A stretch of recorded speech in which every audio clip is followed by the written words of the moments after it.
The live TV, सच सबसे आगे। नमस्कार, द लाइव टीवी आप देख रहे हैं, आपके साथ मैं हूं आदित्य कुमार। दरअसल प्रधानमंत्री नरेंद्र मोदी जी जो कहते हैं वो करते नहीं है, करते बिल्कुल उसके उलट है। जिस लैंड बिल को लेकर या फिर जिस कह सकते हैं कि एक मसला था जिसमें बांग्लादेश को ज़मीन दी जानी थी, उसके पहले का, वो आज़ादी के पहले का मसला चल रहा था, उसमें बीजेपी और आरएसएस अड़ंगा डाल रही थी।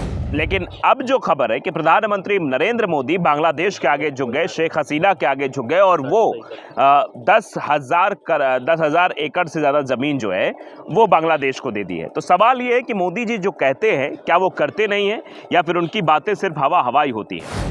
अब बांग्लादेश के सामने जिस तरीके से प्रधानमंत्री नरेंद्र मोदी का झुकाव हुआ है, ज़मीन दी है, हजारों एकड़ ज़मीन दे दी है, उससे प्रधानमंत्री नरेंद्र मोदी की कथनी और करनी पर सवाल उठने लगा है कि आखिरकार प्रधानमंत्री नरेंद्र मोदी जी जो कहते हैं वो करते नहीं है। अब आप देख सकते हैं कि प्रधानमंत्री नरेंद्र मोदी और बांग्लादेश की पीएम शेख हसीना 6 जून 2015 को मोदी ने ढाका में 68 साल पुराने लैंड बाउंड्री एग्रीमेंट पर दस्तखत किए थे।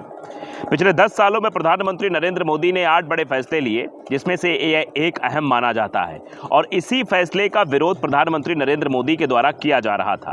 भास्कर का एक आर्टिकल है जिसमें उस इतिहास का भी जिक्र किया गया है जब वो जमीन का विवाद शुरू होता है, आज़ादी से पहले का वो विवाद है, और अंततः विरोध होने के बावजूद भी प्रधानमंत्री नरेंद्र मोदी जी 10,000 एकड़ की जमीन दे देते हैं बांग्लादेश को। जबकि पहले इस बात का विरोध आरएसएस और बीजेपी दोनों के द्वारा किया जा रहा था, जब मनमोहन की सरकार थी और इंदिरा गांधी की सरकार में भी इस मसले को हल करने की कोशिश की गई थी। तो अब जरा इसको विस्तार से आप समझिए। बांग्लादेश को 10,000 एकड़ की जमीन दे दी गई है। इंदिरा मनमोहन बिल लाए तो बीजेपी ने इस बात का विरोध किया। 68 साल पुराना विवाद कैसे ये खत्म हुआ, इस बात को भी समझना जरूरी है।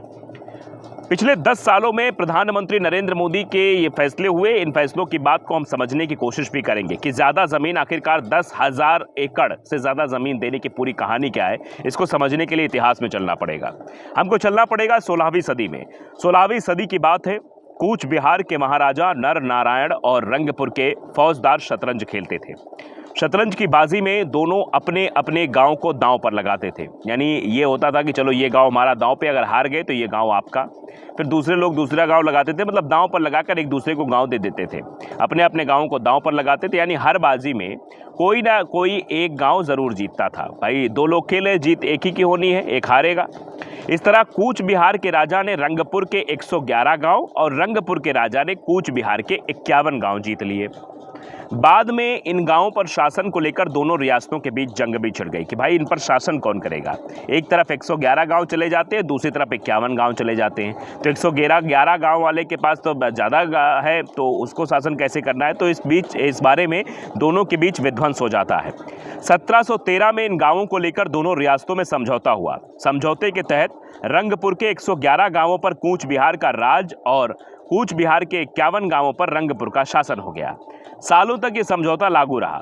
1947 में भारत पाकिस्तान का बंटवारा हुआ। रंगपुर पाकिस्तान का हिस्सा बना और कूच बिहार भारत का। पर इन गांवों को लेकर कोई फैसला नहीं किया गया। कूच बिहार के 111 गांव जो रंगपुर में थे वो पाकिस्तान में फंस गए और रंगपुर के 51 गांव भारत में रह गए। यानी भारत में पाकिस्तान के गांव और पाकिस्तान में भारत के गांव। किसी भी देश ने इन गांवों में रहने वालों को नागरिकता नहीं दी। यानी ये लोग बीच में अधर में लटके रह गए। कोई कहता कि पाकिस्तान के, कोई कहता ये भारत के हैं। 162 गांवों के करीब 50,000 लोग बिना देश के रह गए। 1958 में पहली बार भारत और पाकिस्तान के बीच इन गांवों को लेकर पंडित जवाहरलाल नेहरू और पाकिस्तानी पीएम फिरोज खान नून के बीच समझौते की पहल हुई, लेकिन बात नहीं बन पाई। 1971 में बांग्लादेश बनने के बाद पूर्व पीएम इंदिरा गांधी से लेकर मनमोहन सिंह तक इसकी बातचीत हुई, लेकिन बीजेपी और टीएमसी के विरोध के चलते सदन में बिल पास नहीं हो सका। आखिरकार 2015 में पीएम नरेंद्र मोदी ने उसी समझौते पर दस्तखत कर दिए जिसका विरोध बीजेपी और आरएसएस हमेशा से करते थे। आप समझिए, प्रधानमंत्री नरेंद्र मोदी ने उसी बिल पर दस्तखत कर दिए जिस बिल का विरोध पहले बीजेपी और आरएसएस दोनों करते थे। यानी यही लैंड बिल कि हम अपना बिल नहीं देंगे। बीजेपी का कहना था कि हम बांग्लादेश को ज़्यादा ज़मीन नहीं देंगे। समझौते के बाद बांग्लादेश को करीब 10,000 एकड़ ज़मीन ज़्यादा मिली। भारत ने 51 गांवों के बदले बांग्लादेश को 111 गांव दिए। अब यह सवाल पूछा जा रहा है कि 51 गांव के बदले 111 गांव क्यों दिए गए। ये सवाल बहुत बड़ा है, इतनी ज़्यादा ज़मीन क्यों दी गई?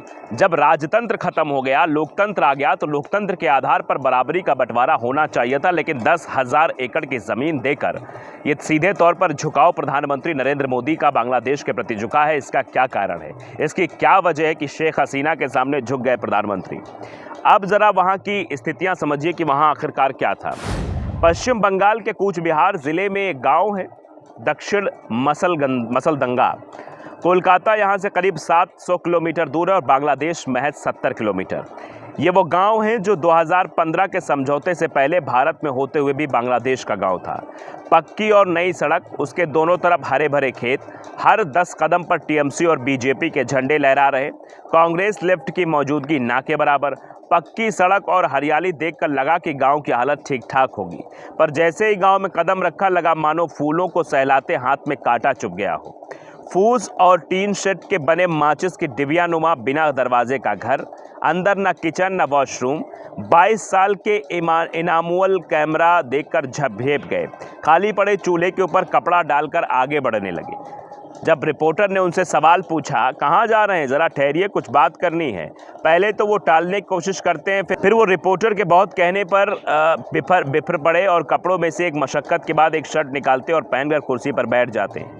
पास में उनकी 2 बहनें भी बैठी हैं। मम्मी पापा और 3 भाई दूसरे खेतों में काम करने गए हैं। इनामुल बांग्ला मिली हिंदी में बताते हैं, अपने पास बस ये 2 ही कमरे हैं। दूसरे को माता पिता बनाकर कुछ साल पढ़ा लिखा कर फिर पढ़ाई छोड़ दी। अब बाहर जा सकता हूँ, लेकिन अनपढ़ को नौकरी कौन देगा? दूसरे के खेतों में काम करके घर चलता है। वे मुझे अपने कमरा दिखाते हैं। बिफरे पड़े सामान, तार पर टंगे मटमैले कपड़े, खेतों में साए साए आती आवाज़। गांव में करीब 1400 लोग रहते हैं, इनमें 70% से ज़्यादा मुसलमान हैं। मुझे बताया गया कि यहाँ कम से कम 20 ऐसे परिवार हैं जिनके पास संपत्ति के नाम पर सिर्फ टीन के 20 बाई 20 के घर ही हैं। खेती के लिए ज़रा सी भी ज़मीन नहीं है। 2015 से पहले यहाँ के लोग सड़क, बिजली, पानी, स्कूल, अस्पताल, हर सुविधा से महरूम थे। गांव से बाहर निकलने पर इन्हें जेल में डाल दिया जाता था। महिलाओं की डिलीवरी घर में करानी पड़ती थी। तो इन समस्याओं से इन गांव के लोगों को दो चार होना पड़ रहा था। ये समस्या इंदिरा गांधी के समय भी हल हो सकती थी। ये समस्या मनमोहन सिंह के समय भी हल हो सकती थी, लेकिन बीजेपी और आरएसएस की मानसिकता की वजह से ये समस्या हल नहीं हो पाई, क्योंकि वो लोग चाहते ही नहीं थे कि इसका हल निकल पाए। क्योंकि उन लोगों का सीधा ये मानना था कि सत्ता पक्ष का तो हमें विरोध करना, हम अपनी ज़मीन नहीं देंगे। लेकिन आज आप देखिए कि 2015 में दस्तखत होते हैं और प्रधानमंत्री नरेंद्र मोदी जी 10,000 एकड़ से ज़्यादा की ज़मीन बांग्लादेश के नाम कर देते हैं। इससे ये समझा जा सकता है कि जिस बात का विरोध बीजेपी और आरएसएस जोर लगाकर कर रही थी, जिस मसले को लेकर वो ये कह रही थी कि नहीं ऐसा नहीं होना चाहिए, ज़मीन नहीं देनी चाहिए, उसी मसले पर प्रधानमंत्री दस्तखत करके अपने इन 8 अहम फैसलों में जोड़कर अपना महिमा मंडन करने की कोशिश कर रहे हैं। तो ये दोहरा चरित्र जो भारतीय जनता पार्टी का है, ये जनता अब धीरे धीरे समझने लगी है कि ये लोग कहते कुछ और है। विरोध के नाम पर बड़ी बड़ी बातें तो की जाएंगी, लेकिन वास्तविक विरोध ये लोग नहीं करेंगे। आप समझिए कि बड़ी बड़ी बातें, यानी आप कानून व्यवस्था की बात उत्तर प्रदेश में की जाती है, क्या वाकई में कानून व्यवस्था है? कैसे ज़मीनें लोगों की छीनी जा रही हैं, ये भी तस्वीरों में साफ है, और ज़मीन छीन कर लोगों को मुआवजा देकर साइड हो लिया जाता है। आप समझिए किसी का घर, उसके घर पर बुलडोज़र चलाना, उसकी ज़मीन को हड़प लेना और उसे चंद पैसे दे देना, क्या ये सही है? ये अपने आप में भी बड़ा सवाल है। द लाइव टीवी को अगर आपने सब्सक्राइब नहीं किया, ज़रूर करिए, बेल आइकन दबाइए ताकि सच खबर आप तक पहुँचती रहे। नमस्कार। द लाइव टीवी, सच सबसे आगे।